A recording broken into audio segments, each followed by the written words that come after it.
صبح یک شنبه شما بخیر.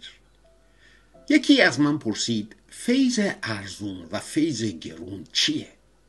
و این منو یاد متنی انداخت که 2 هفته پیش در فصل اول پتروس خوندیم که میگه زیرا که میدانید که از کردار باطلی پدران خود خریداری شده اید، نه به چیزهای فانی مثل نقره و طلا، بلکه به خون گرانبها چون خون بره بی عیب و بی لکه، یعنی خون مسیح. و فکرم رفت به این مطلب که اگه کسی ما رو خریده، اون هم به این قیمت، پس ما دیگه مال خودمون نیستیم، بلکه متعلق به همونی که ما رو خریده. باید طوری زندگی بکنیم که نه فقط قدردانی قلبی ما رو نشون میده، بلکه زندگیمون شایسته اونی هستش که ما رو خریده و آزادمون کرده. اگه اینطوره فیض گرون رو پس درک کردیم. ولی اگه نیست، مسیحیت ما همونی هستش که تو این داستان ملا اتفاق میفته که یه روزی ملا تو خونه نشسته بود که در به صدا در میاد. وقتی در رو باز میکنه یه بابایی رو میبینه که به نظرش غریب میاد. طرف بعد از سلام و احوال پرسی خودشو معرفی میکنه و معلوم میشه که یکی از اون اقوام دوردست ملاست، از یکی از اون دهکده های دور. گویا تو نزدیکی ها کاری داشته که فکر کرده خوب بیاد به ملا هم سر بزنه. ملا البته که از این مهمون های سرزده خوشش نمیومد، ولی این یکی فرق داشت. تو دستش سوغاتی بود، یه بوقلمون درشت. ملا با دیدن بوقلمون نیشش تا به ناگوش باز میشه و بفرما. باری مهمون برای نهار و شام میمونه، ولی درد نبود، چون خوراک بوقلمون به اندازه کافی نهار و شامو میپوشون. تازه کلی استخون و گوشت باقی میمون که سوپش کنند.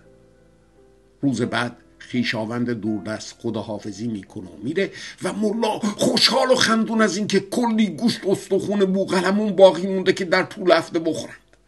ولی هنوز 1 ساعت از رفتن خویشاوند نگذشته که صدای در باز به گوش میاد. ملا در رو باز میکنه و مردی غریبه رو میبینه. طرف خودشو خویشاوندی که بوقلمون آورده بود معرفی میکنه و ملا به ناچار اونو هم دعوت میکنه که بیا تو و به زنش میگه که با باقی مونده بوقلمون سوپ بار بذاره. اون بابا هم میمونه و بعد از خوردن غذا میره. ملا حالش از این قضیه گرفته بود، ولی هنوز کلی سوپ باقی بود.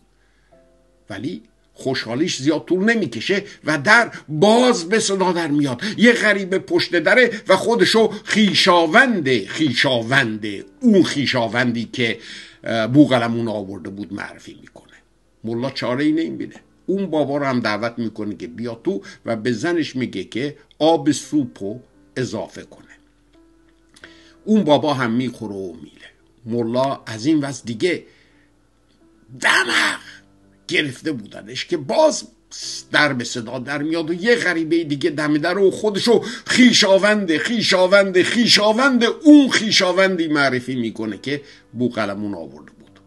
ملا واقعا دماغ و عصبانی میگه که تو هم بیا تو و به زنش میگه که آب بوقلمون رو اضافه کنه. زن ملا این کارو میکنه و بالاخره غذا رو میارن. مهمون به محض اینکه از سوپ یه قاشق به دهن میذاره یهو قرقرش بلند میشه. ملا این که سوپ نیست، این آب خالیه.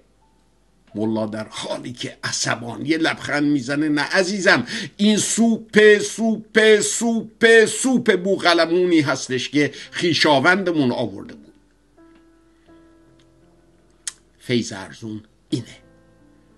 بلایی که به سر مسیحیتمون میاد اگر فیض گرون رو درک نکردیم.